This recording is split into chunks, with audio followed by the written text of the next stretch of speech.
Hello friends, good afternoon. कैसे हैं आप लोग? तो दोस्तों, आज हम पढ़ेंगे सामाजिकरण की प्रक्रिया। ठीक है, आज जो हम पढ़ेंगे वो है सामाजिकरण की प्रक्रिया। सबसे पहले मैं आप लोगों को धन्यवाद कहना चाहूँगा और धन्यवाद देना चाहूँगा कि आप लोग काफ़ी लोग वीडियो देख रहे हैं।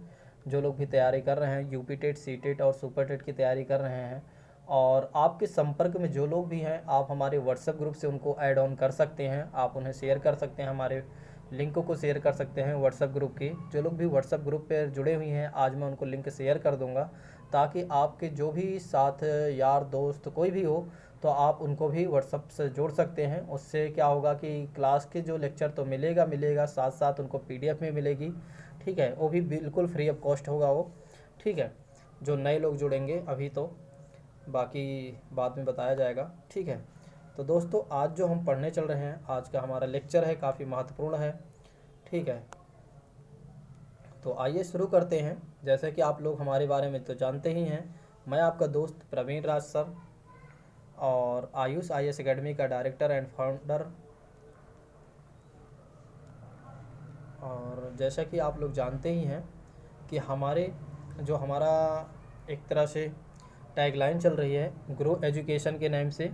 इस टैगलाइन को आपको ज़्यादा से ज़्यादा लोगों तक विस्तार करना है, यानी कि पहुंचाना है।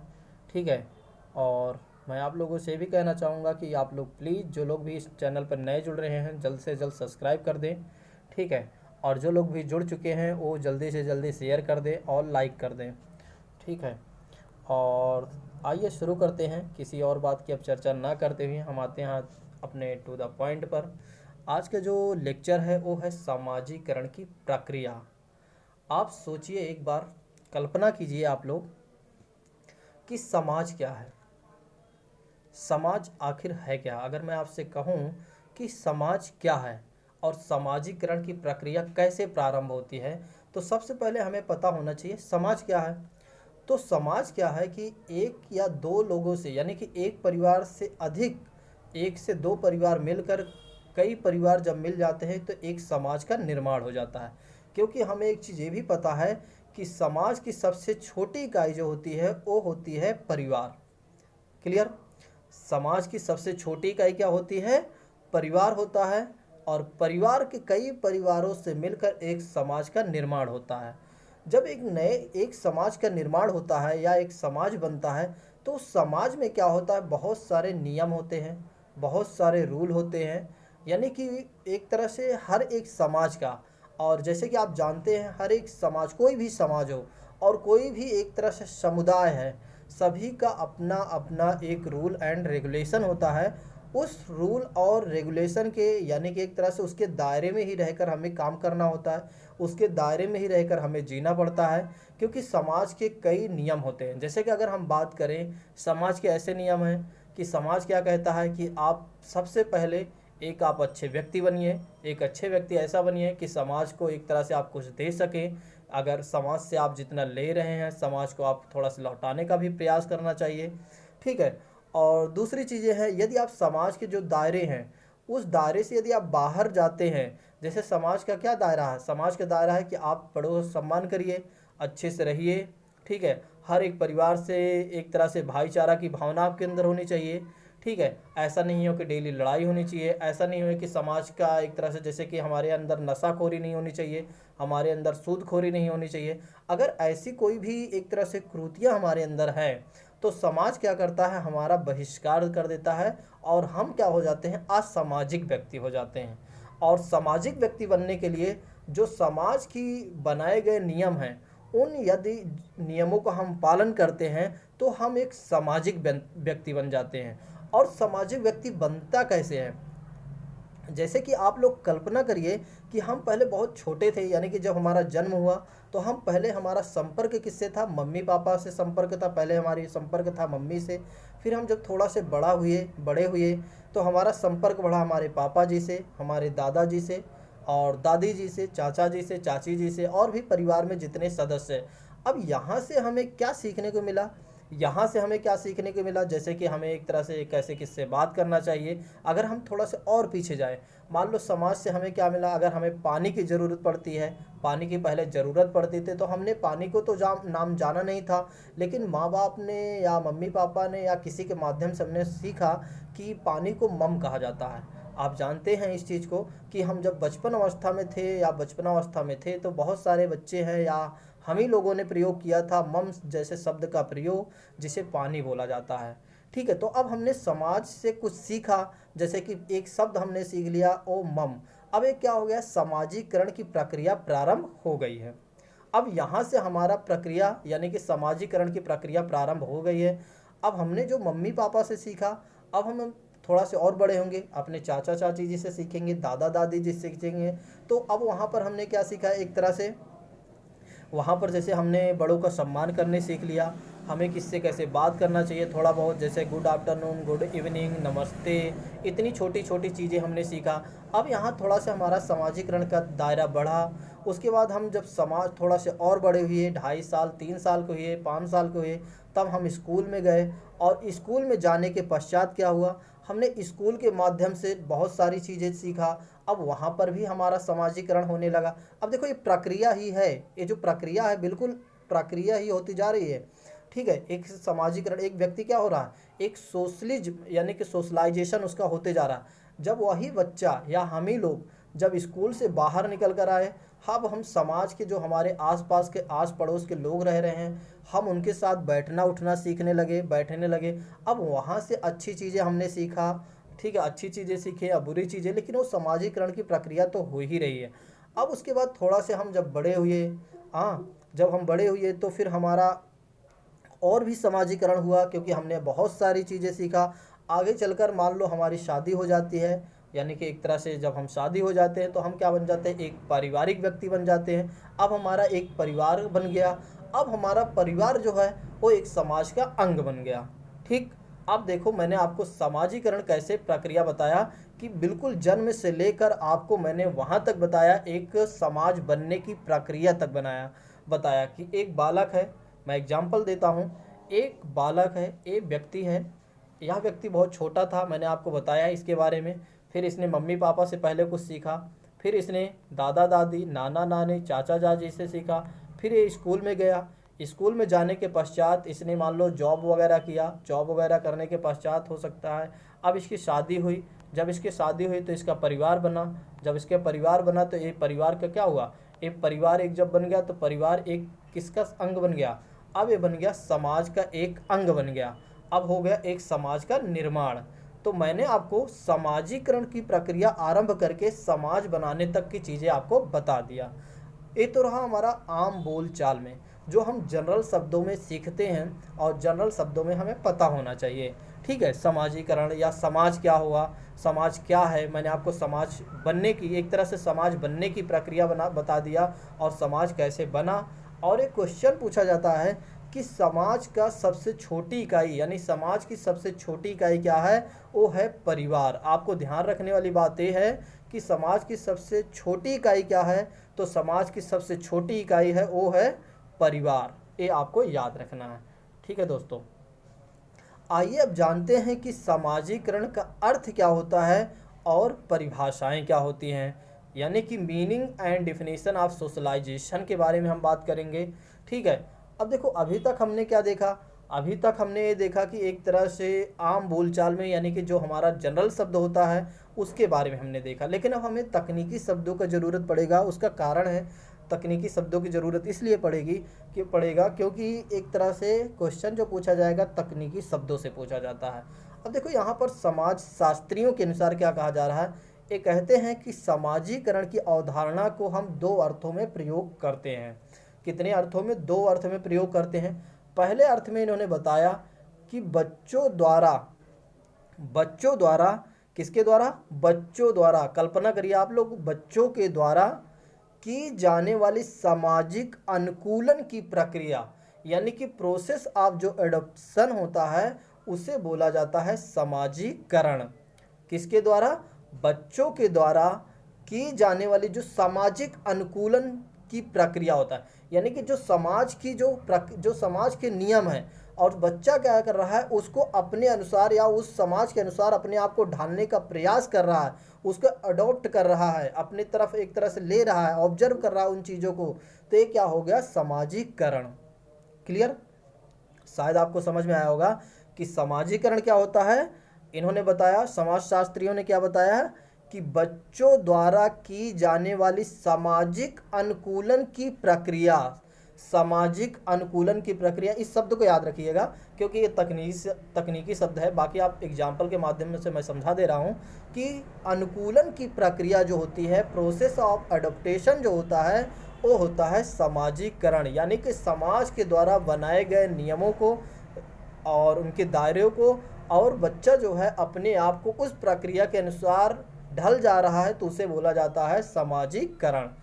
दूसरे अर्थ में इन्होंने बताया कि सामाजिकरण वह प्रक्रिया होती है जिसने संस्कृत के सीख को महत्वपूर्ण माना है। तो सामाजिकरण जो होता है, देखो हमारे जो भारत में की बात करें तो हमारे यहाँ सबसे अच्छी चीज़ें हैं वो होती है संस्कृति। आप जानते हैं, यदि हमारा व्यवहार अच्छा है, यानी कि कहा जाता है ना कि भारत की इतनी अच्छी संस्कृति है, यहाँ के लोग काफ़ी अच्छे हैं, लोगों से हमेशा भाईचारा रखते हैं। तो एक जो सामाजिकरण की जो प्रक्रिया है यहाँ पर बात की जा रही है, जिनसे क्या होता है, संस्कृत की महत्वपूर्ण सीख जो होती है वही होता है सामाजिकरण। तो आपको जो पहला पॉइंट है, इस बात को आपको याद रखना है। दूसरे पॉइंट को आप याद रखिए या ना रखिए, कोई इशू नहीं है, क्योंकि एग्जाम में आपसे जो पूछा जाएगा वो पूछा जाएगा कि सामाजिक अनुकूलन की प्रक्रिया क्या है। आगे मैं आपको क्वेश्चन दूंगा, प्रीवियस ईयर के क्वेश्चन मैं आपको दिखाऊंगा, तब आपको समझ में आएगा। ठीक, आगे की प्रक्रिया देखते हैं।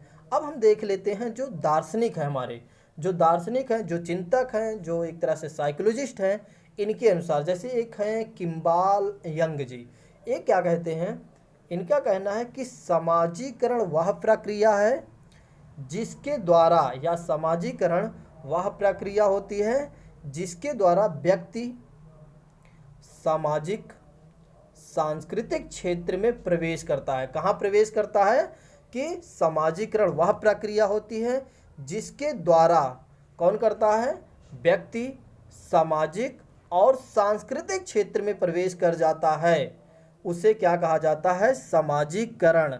और साथ ही साथ समाज के विभिन्न समूहों का वह सदस्य भी बन जाता है, तो क्या हो जाता है, एक तरह से सामाजिकरण की प्रक्रिया, जिसके द्वारा उसे समाज के मूल्यों और आदर्शों, जैसे कि मैंने आपसे प्रीवियस यानी कि पहले बात कर चुका हूं कि जिसके द्वारा उसे समाज के मूल्यों और आदर्श नियमों को स्वीकार करने की क्या मिलती है, प्रेरणा मिलती है, वो होती है सामाजिकरण।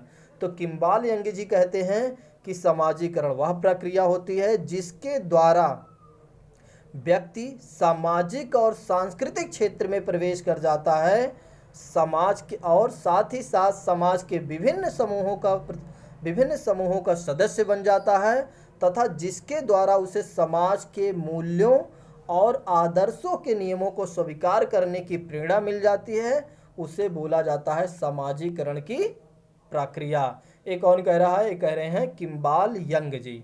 आइए आगे की बातें देखते हैं। अब सामाजिकरण की विशेषताएं क्या होती हैं, शायद अभी तक आपको अगर समझ में नहीं आया, अब आपको काफ़ी अच्छे से समझ में आएगा कि सामाजिकरण की विशेषताएं से आपको समझ में आएगा कि सामाजिकरण आखिर है क्या। तो सामाजिकरण जो होती है, सीखने की एक प्रक्रिया होती है। सामाजिकरण क्या होता है, अधिगम की एक प्रक्रिया होती है। इस बात को आपको ध्यान रखना है कि सामाजिकरण अधिगम की एक प्रक्रिया होती है, यानी कि सीखने की एक प्रक्रिया होती है। दूसरी चीज़ें जो आपको सबसे महत्वपूर्ण है, ध्यान रखने वाली बात है, आपको ये पहली बार कुछ लोगों को पता चल रहा होगा कि जन्म से मृत्यु तक चलने वाली सतत प्रक्रिया को क्या होता है, सामाजिकरण होता है।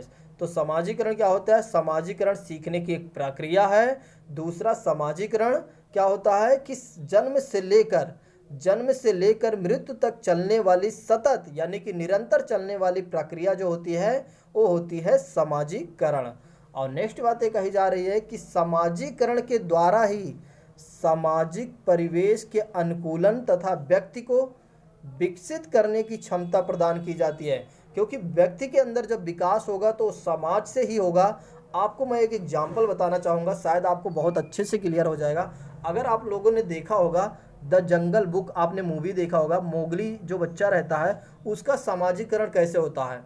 वह बालक जो रहता है वो जंगलों में रहता है, और जंगलों में रहने के साथ साथ वो जानवरों के साथ रहता है, तो उसके जो आवाज़ें होती हैं, उसकी बातें होती है, जानवरों से बात करना सीख जाता है। तो उसके जो सामाजिकरण है, उसकी जो प्रक्रिया सामाजिकरण हुआ है वो बिल्कुल जंगली टाइप हुआ है। इसलिए आप देखते हो काफ़ी पेड़ों पे कोई भी पेड़ पर वो जल्दी चढ़ जाता था। आपने एक बार देखिए, अगर आप लोगों ने नहीं देखा तो आप लोग देखिएगा द जंगल बुक, आपको काफ़ी अच्छे से ये वाला चैप्टर समझ में आ जाएगा। ठीक है।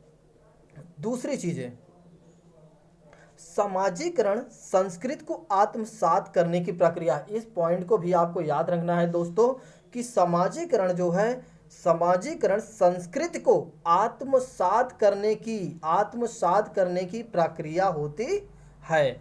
और दूसरी चीज़ इन्होंने बताया कि सामाजिकरण समाज की प्रक्रियात्मक सदस्य बनने की, यानी कि एक तरह से ऐसा नहीं है कि समाज के जैसे डायरेक्ट नहीं बन जाते। समाज का हम जब सदस्य बनते हैं तो मैंने आपको बता दिया है कि एक प्रोसेस के थ्रू, एक क्या होता है, एक प्रोसेस होता है। जैसे कि आप कोई काम करते हैं तो एक प्रोसेस के थ्रू, जैसे एक एग्जाम, जैसे आप मान लो आपको टीचर बनना है।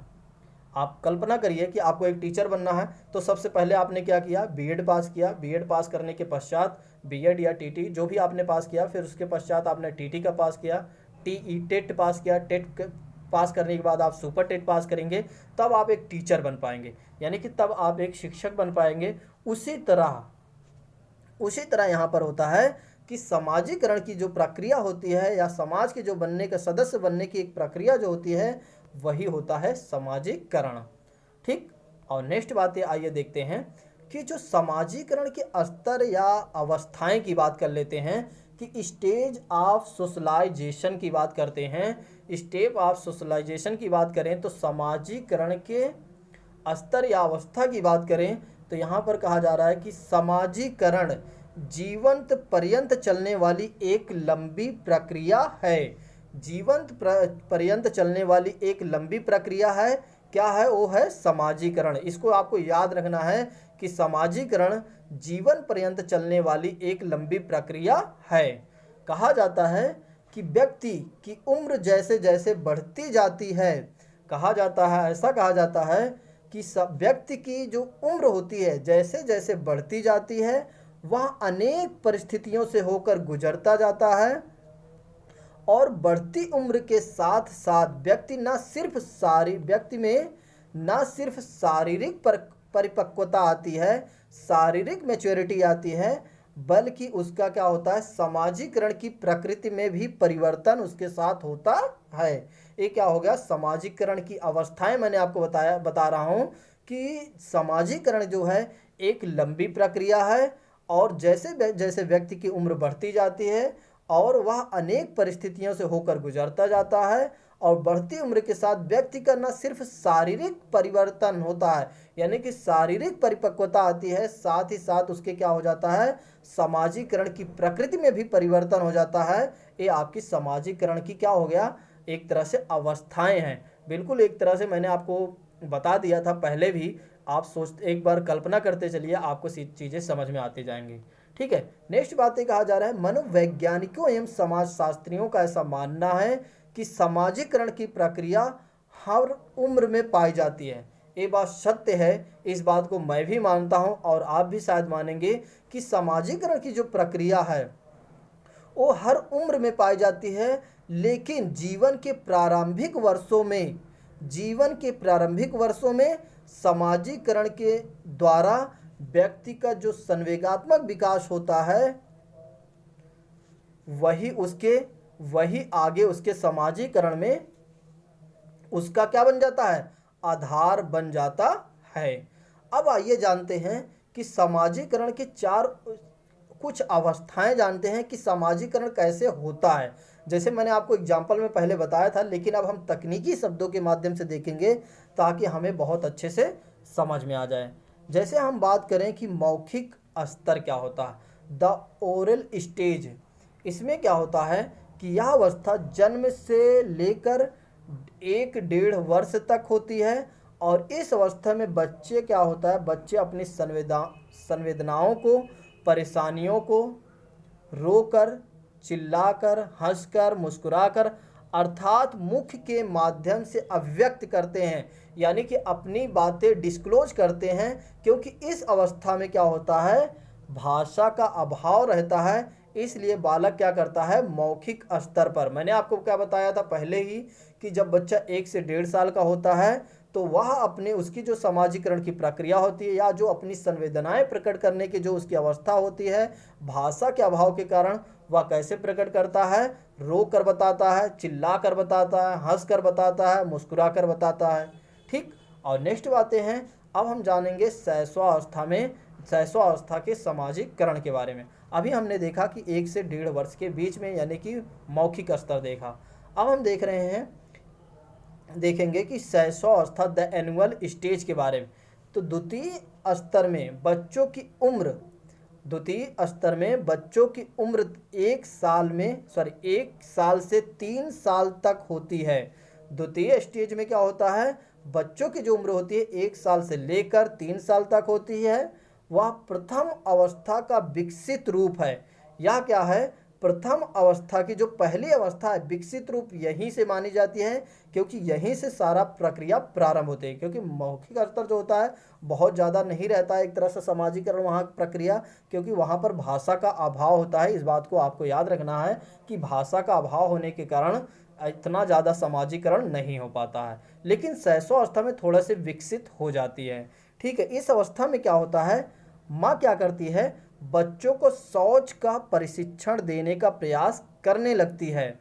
बच्चों को शौच प्रशिक्षण देने का प्रयास करने लगती है, यानी कि अब आप देख सकते हैं, आप कल्पना कर सकते हैं कि अब यहाँ से उसके अंदर थोड़ी से समाजीकरण बढ़ने की प्रक्रिया होने लगी है, यानी कि थोड़ा से तेज अवस्था में आ चुकी है।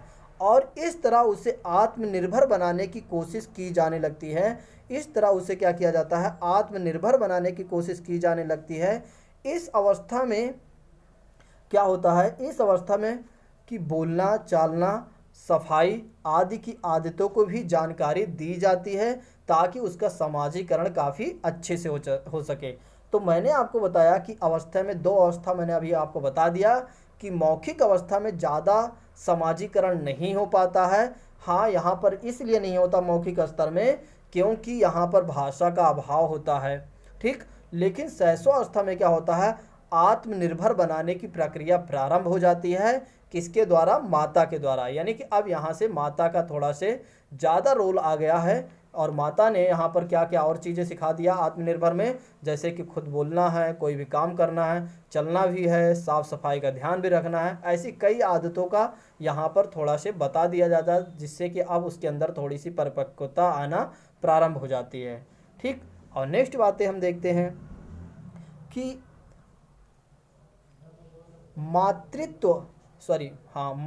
मातृरति या तदात्मीकरण की अवस्था।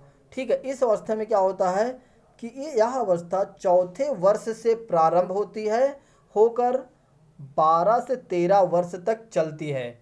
जो तदात्मीकरण की जो अवस्था होती है, तीसरी अवस्था जो होती है, इसमें क्या होता है, चौथे वर्ष से प्रारंभ होती है, होकर 12 से 13 वर्ष तक चलती रहती है। और इस अवस्था में बच्चा अपने परिवार के सदस्यों की भूमिका को समझने लगता है और उसी के अनुरूप व्यवहार करने लगता है। अब आप कल्पना करते चलिए, मैंने आपको पहली अवस्था बताया, फिर दूसरी अवस्था बताया, मैंने तीसरी अवस्था में, अब यानी कि बालक कहाँ पर आ गया, पहले क्या था कि उसके अंदर भाषा का अभाव था, इसलिए बोलचाल, जैसे कि उसको दूध की ज़रूरत पड़ती थी या किसी अन्य चीज़ें की, तो वो क्या करता था, हंसकर, बोलकर और रो कर बताता था, अपनी बातों को प्रकट करता था। लेकिन फिर उस पर जब दूसरी अवस्था में, शैशवावस्था में आया, तब उसकी माँ ने उसको आत्मनिर्भर बनाने की प्रक्रिया प्रारंभ कर दी। ठीक है। फिर उसके बाद समाजीकरण में तीसरा जो आया, तदात्मीकरण की अवस्था में क्या हुआ, यह चौथे वर्ष से के लेकर 12 वर्ष तक चलती रहती है। अब बच्चा कहाँ पर आ गया, परिवार के एक तरह से संपर्क में आ गया। अब परिवार के जो संपर्क में आने के पश्चात क्या होने लगा, जो परिवार के जो व्यवहार है उसके अनुरूप अपने आप को ढालना प्रारंभ कर दिया। अब क्या हुआ, नेक्स्ट बातें आती हैं किशोरावस्था में। किशोरावस्था में क्या होता है, इस अवस्था का जो प्रारंभ काल होता है वो 14 से लेकर 15 वर्ष 14 से 15 वर्ष से लेकर 20 से 21 वर्ष तक चलता है। इस अवस्था में, किशोरावस्था में कब से कब तक चलता है, या तो 14 से 15 हो जाता है, या ऐसे कह सकते हैं 14 से लेकर 21 वर्ष तक यह चलता है। कौन सी अवस्था, किशोरावस्था में। अब यहाँ पर क्या होता है, अब फिर से आप कल्पना करिए कि जब 14 से 15 वर्ष के बालक हो जाता है, यानी कि 20 से 21 वर्ष तक हो जाता है, अब उसको किस चीज़ की ज़रूरत पड़ती है, अब इस अवस्था में बच्चों की स्वतंत्रता की चाहत क्या बन जाती है, प्रबल होने लगती है। अब यहीं से वे क्या करेंगे, अपने माँ बाप के बंदिशों से मुक्त होना प्रारंभ करने लगेंगे, यानी कि यहीं से माँ बाप की जो बंदिशें हैं यहाँ से मुक्त होना वो चाहते हैं। और यह उम्र महाविद्यालय में जाने की होती है। इस समय शारीरिक परिवर्तन भी देखने को मिलते हैं और जो उनकी मानसिक स्थिति में भी उद्वेलित कर देती हैं। अब यहाँ पर क्या हुआ, जब 14 से, आप फिर से कल्पना करिए कि 14 से लेकर जब 21 वर्ष के बालक होता है तो वह स्कूल में जाएगा, महाविद्यालय में जाएगा। अब वहाँ से उसके साथ साथ क्या होगा, उसके शारीरिक परिवर्तन होते हैं। आप देखते हो हार्मोन्स में परिवर्तन होने लगता है, उसके मानसिक स्थिति में परिवर्तन होने लगता है, उसकी बोली भाषा हर एक चीज़ चेंजेस आने प्रारंभ हो जाते हैं। क्लियर। उसके बाद नेक्स्ट चीज़ें हैं, अब हम जानेंगे, वो तो मैंने आपको 4 अवस्थाएं आपको बता दिया, 20 से 21 वर्ष तक समाजीकरण जो चलती है। अब हम जानेंगे समाजीकरण के निर्धारक के तत्व क्या हैं, डिटर्मिनेट्स ऑफ सोशलाइजेशन क्या है, जिसके कारण समाजीकरण हम समझ पाते हैं एक तरह से कि ऐसे कौन से तत्व हैं कि जो समाजीकरण का हम अनुभव कर पाते हैं। तो सबसे पहले जो अवस्था होती है, सबसे पहली चीज़ें होती हैं प्रारंभिक अनुभव, अर्ली एक्सपीरियंस। इसमें क्या होता है, बालक के समाजीकरण पर उसके जीवन के प्रारंभिक वर्षों की अनुभूति का गहरा प्रभाव पड़ता है। इसमें क्या होता है, बालक के समाजीकरण पर उसके जीवन के प्रारंभिक वर्षों की अनुभूति का गहरा प्रभाव पड़ता है। जब देखो एक चीज़ ये है, कल्पना कीजिए कि जब आप एक तरह से जब हम बालक होते हैं तो हमारा जो समाज का जो प्रभाव होता है काफ़ी मतलब एक तरह से गहरा पड़ता है। उस समय के सारे प्रभाव गहरे पड़ते हैं। अगर किसी ने कैसी भी बातें कही, उन चीज़ों को हम जल्दी सीख लेते हैं, ठीक है, जल्दी अडॉप्टेशन कर लेते हैं। आपने देखा होगा कि छोटे छोटे बच्चे जो होते हैं, अगर आप बात करें, कई चीज़ें क्या होती हैं, जो झुग्गी झोपड़ियों में बच्चे होते हैं, आप जानते हैं, वो लोग जैसे कि एक तरह से मैं बात करूं सिगरेट वगैरह नशा करने लगते हैं, तो वहाँ पर क्या होता है, वो जल्दी चीज़ों को अडॉप्ट कर लेते हैं। तो वही चीज़ें यहाँ पर कहा जा रहा है कि जो प्रारंभिक अनुभव है वो यहाँ पर गहरा समाज का प्रभाव पड़ता है और बच्चों पर पड़ता है। ठीक, अब यहाँ पर क्या हो रहा है कि फ्रायड ने प्रारंभिक अनुभवों को व्यक्ति की नींव बताया। व्यक्तित्व का नींव क्या होता है, प्रारंभिक अनुभव ही होता है, क्योंकि प्रारंभिक अनुभव से कहा जाता है ना, अगर बालक जो भी बनना चाहेगा वो 2-4-5 वर्षों में बन जाएगा, उसका 2-4-5 वर्षों में बता दिया जाएगा यह बालक किस ओर जा रहा है। दूसरी चीज़ इसमें कहा गया है कि बचपन की अनुभूतियाँ माता पिता का उनके प्रति व्यवहार, सीखने के अवसर तथा अनुशासन की विधियाँ बालकों के व्यक्तित्व तथा समायोजन को व्यापक रूप से प्रभावित करती हैं। अब यहीं से देखो, मैंने आपसे क्या बताया कि एक छोटा सा बालक होते हैं जो झुग्गी झोपड़ियों में रहते हैं, एक तरह से वो क्या करते हैं, जल्दी से जैसे नशा करने लगते हैं। तो उसका कारण क्या है, माता पिता के अंदर जैसे एक तरह से वहाँ पर उनका जो माहौल होता है, उनका जो एनवायरनमेंट होता है, ठीक है, वो कुछ गलत होता है, जिसके कारण वह बच्चे उसी चीज़ को सीखते हैं। उसी तरह अगर हम बात करें जनरल व्यक्ति की बात करें, तो सामान्य बच्चों की बात करें, जिनके परिवार अच्छे हैं, जिनके यहाँ अनुशासन है, जिनके यहाँ शासन है, तो उसमें क्या होता है कि बच्चे यहाँ पर कुछ अलग तरीके से एक तरह से सीखते हैं। यानी कि यहाँ के जो बच्चे होते हैं काफ़ी अच्छे होते हैं, ठीक है, मैं उनको भी बुरा नहीं कहूँगा, क्योंकि उनके साथ क्या है कि कुछ समस्याएं हैं, जिसके कारण उनका समाजीकरण जो हो रहा है, जो जिस समाज में है, इसके कारण से वो उस चीज़ को अनुभव कर पा रहे हैं और उस चीज़ को अडॉप्टेशन कर पा रहे हैं। उसी तरह अगर मैं बात करूँ, थोड़ा से एक बार और बात करना चाहूँगा, अगर छोटा एक बच्चा है, मान लो इंडिया में पैदा हुआ, ठीक है, एक एग्जाम्पल के माध्यम से मैं समझाना चाहूँगा ताकि आपको पूरी तरीके से समझ में आ जाए। एक बच्चा है, इंडिया में पैदा हुआ और उसे इंडिया में बहुत ज़्यादा दिनों तक नहीं रखा गया, 1 से 2 साल रखा गया और उसको सीधे अमेरिका भेज दिया गया।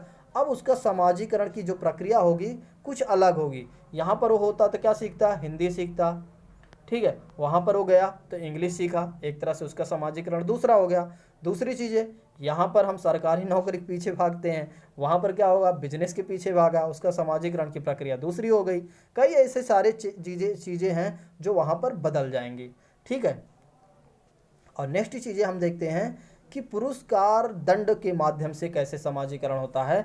इसमें देखते हैं कि व्यवहार को अपेक्षित रूप से देने में बालकों को मिलने वाले पुरस्कार एवं प्रशंसा या दंड या निंदा भी महत्वपूर्ण भूमिका होती है।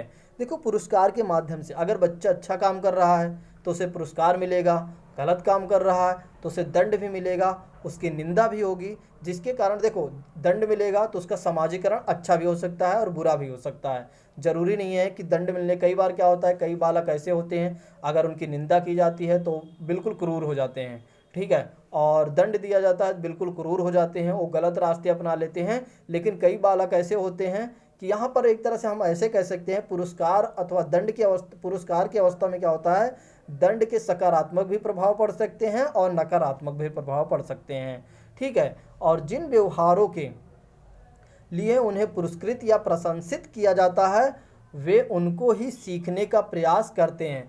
आप जानते हो कि बालक क्या होता है, अगर बालक को जिस चीज़ में आप प्रोत्साहित करोगे, जैसे अगर कोई बालक लड़ने में काफ़ी तेज़ है तो उसके दोस्त यार क्या कर देते हैं, उसको लड़ने के लिए प्रोत्साहित करते हैं, तुम काफ़ी ताकतवर हो, जिसके कारण उसकी जो मनोवृत्ति होती है वो बदल जाती है और उसे हमेशा लड़ने की दृष्टिकोण से रहता है, लड़ने की उद्देश्य से रहता है। लेकिन अगर वहीं पर किसी बालक को यह कहा जाता है तुम काफ़ी अच्छा पढ़ने में तेज़ हो, उसे एक तरह से प्रोत्साहित किया जाता है, तो वह क्या करता है, उन चीज़ को, उसको पढ़ने वाली चीज़ें करता है या उस चीज़ को करने में उसे अच्छी अनुभूति प्राप्त होती है और वह करने में उसे आनंद प्राप्त होता है, ठीक है, वह करता भी है, ठीक है, यानी कि यहाँ पर वह प्रशंसित होता है। और दूसरी चीज़ें होती है, अनुचित व्यवहार को दंडित या निंदित करके उसे रोका जा सकता है। ये बात सत्य है, यदि वो गलत रास्तों पे जा रहा है तो हम अनुचित व्यवहार, जो उसके अंदर एक तरह से गलत व्यवहार है, उसको दंडित करके या निंदित करके रोका भी जा सकता है। यहाँ पर मैंने क्या बताया, यहाँ पर वैसे तो ज़्यादातर सकारात्मक ही प्रभाव पड़ेगा दंड के माध्यम से बच्चों को सुधारने के, क्योंकि हमारे पास और कोई विकल्प रहता भी नहीं है उस समय, ठीक है। दूसरी चीज़ें हैं, वैसे यथासंभव समझा बुझाकर अनुचित व्यवहारों का भी हम परित्याग कर सकते। जरूरी नहीं है, यहाँ पर ऐसा नहीं कहा गया है कि सिर्फ और सिर्फ केवल आप दंडित करके ही या निंदित करके ही बच्चों को एक तरह से उसके जो अंदर जो अनुचित व्यवहार है उसको आप रोकें, बल्कि आप उसे समझा बुझाकर भी उसके अंदर जो अनुचित व्यवहार हैं उसका परित्याग करवा सकते हैं।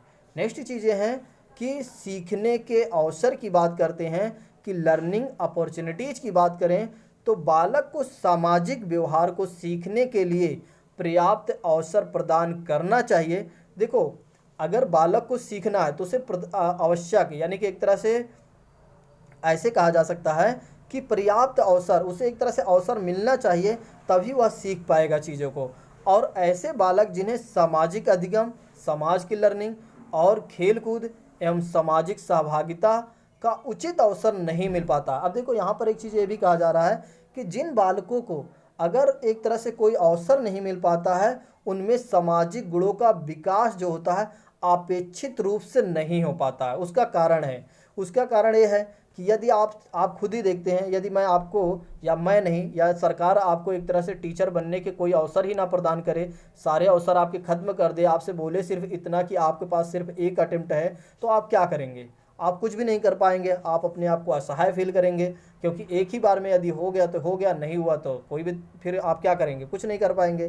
तो एक तरह से फिर आपको अवसर मिला ही नहीं। जब आपको अवसर नहीं मिला तो आपका जो सामाजिक गुणों का विकास है या आपको टीचर बनने के जो विकास होने जा रहा है वो अपेक्षित रूप से नहीं हो पाएगा, जिसको एक तरह से जिसकी डिमांड थी। नेक्स्ट चीज़ें आती हैं कि सांस्कृतिक कल्चर, यानी कि सांस्कृतिक, जिसे आप इंग्लिश में जानते हैं कल्चर के, इसमें क्या होता है, कि प्रत्येक संस्कृति को अपनी अपनी विशेषताएं होती हैं। प्रत्येक संस्कृति की जो होती हैं अपनी अपनी सभी की विशेषताएं हैं। विभिन्न संस्कृतियों में बच्चों के पालन पोषण की विधियां जो होती हैं अलग अलग तरह की होती हैं या अलग अलग प्रकार की होती हैं, और इसका सामाजिकरण पर भिन्न भिन्न रूपों में प्रभाव पड़ता है। ठीक। और दूसरी चीज़ें हैं कि संस्कृतियों की मान्यताओं, आदर्शों, खान पान एवं रीति रिवाजों में असमानता के कारण लोगों में व्यवहार में असमानता दिखाई पड़ती है। देखो, अगर यहाँ पर कहा जा रहा है, सिर्फ इतनी सी बात आपको ध्यान रखना है, यदि समाज आपके साथ अच्छा व्यवहार कर रहा है तो आपके अंदर जो व्यवहार होगा दूसरों के प्रति वो अच्छा होगा। यदि समाज आपके साथ गलत करता है और समाज आपको ज़्यादा सताता है, आपका शोषण करता है, तो आपका जो दूसरे व्यक्ति के प्रति व्यवहार होगा वो अलग होगा। तो बस यहाँ पर यही बातें कही जा रही है। आप सिर्फ एक ही लाइन में समझना चाहें कि जिस तरह समाज आपके साथ करता है उसी तरह आप दूसरे के साथ व्यवहार करेंगे, वही एक तरह से यहाँ इस बात की चर्चा की जा रही है। ठीक। और नेक्स्ट बातें हैं कि शारीरिक संरचना के माध्यम से की बात करें तो हम समाजीकरण में बालक की जो शारीरिक संरचना की महत्वपूर्ण भूमिका होती है। किसकी महत्वपूर्ण भूमिका होती है? शारीरिक संरचना की। शारीरिक सक्षमता वाले जो विभिन्न प्रकार के व्यवहारों का अधिगम शीघ्रता से कर लेते हैं, उन्हें समायोजित स्थापित करने में कठिनाइयों का सामना करना पड़ता है।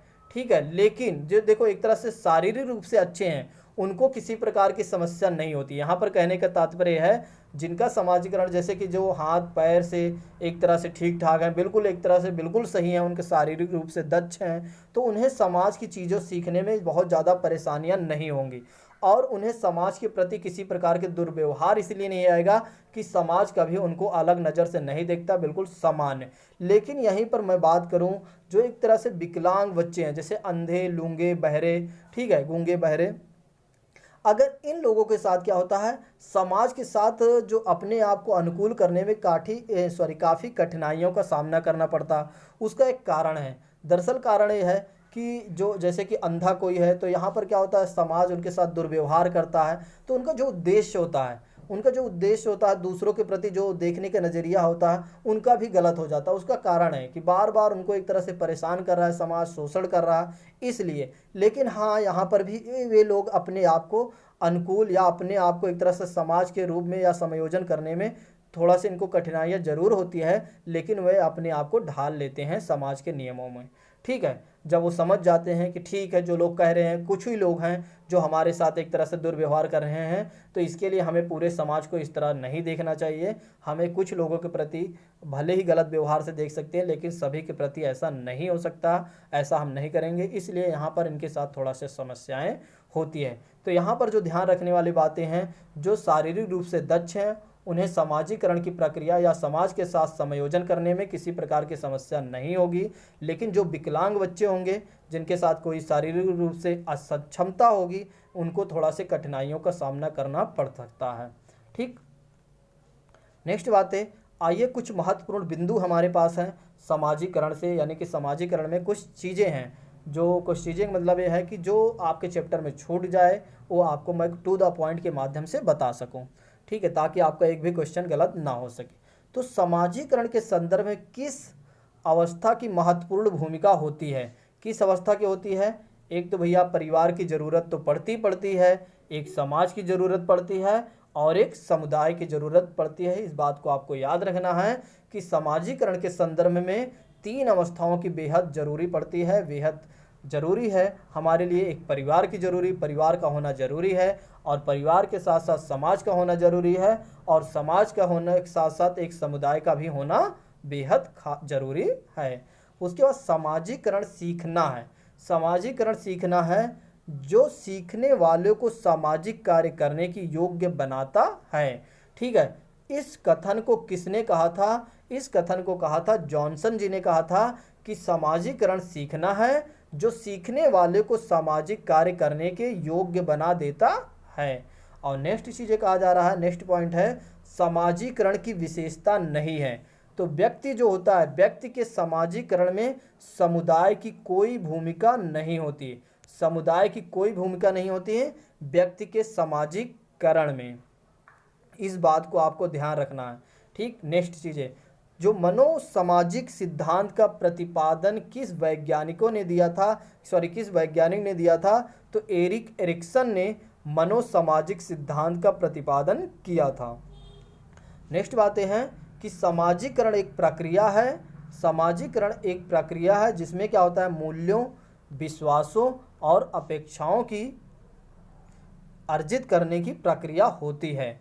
ठीक, और नेक्स्ट है, मनोसामाजिक सिद्धांत किस बल पर काम करता है या किस बल पर सिद्धांत देता है, तो देता है उद्यम के मुकाबले में हीनता का स्तर देता है। और नेक्स्ट चीज़ें देखते हैं। नेक्स्ट है कि सामाजिकरण के संदर्भ में आप लोग इसको देख लीजिएगा, थोड़ा सा जल्दी कर देते हैं, क्लास लंबी हो जा रही है। सामाजिकरण है समाज के मानदंडों के साथ अनुकूलन करने में।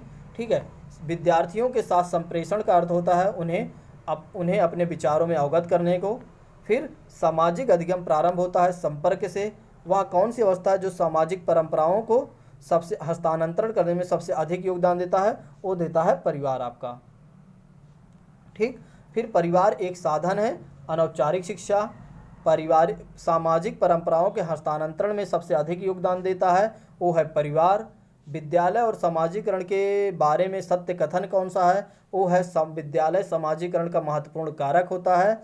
बालक का समाजीकरण किससे संबंधित नहीं है, वो है वह प्रक्रिया जो तुरंत हो जाती है, वह बालक का समाजीकरण में जैसे बिल्कुल तुरंत परिवर्तन कोई चीज़ें होते हैं तो वह समाजीकरण के अंतर्गत नहीं आता है, इस बात को ध्यान रखना है। और दूसरी चीज़ें हैं, किसी बच्चे के सामाजिक विकास को प्रभावित करने वाला व्यक्तिगत कारक नहीं है, वो है मित्र मंडली। और नेक्स्ट चीज़ें हैं आपका, सामाजिक परिवर्तन का सर्वाधिक कार्यकारी कारक है, वो है शिक्षा। और बच्चों के सामाजिक विकास में विशेष महत्व रखता है, वो है खेल। ठीक है, बाकी आपको मैं PDF शेयर कर रहा हूँ, आप लोग देख लीजिएगा। आज की क्लास यहीं पर एंड करते हैं। ठीक है, थैंक यू सो मच, जय Hind, thank you so much दोस्तों। आप लोग इस पर ज़रूर प्रतिक्रिया दीजिएगा, आप लोगों से मैं रिक्वेस्ट करता हूँ बार बार। ठीक, थैंक यू सो मच, जय हिंद, जय खंड भारत।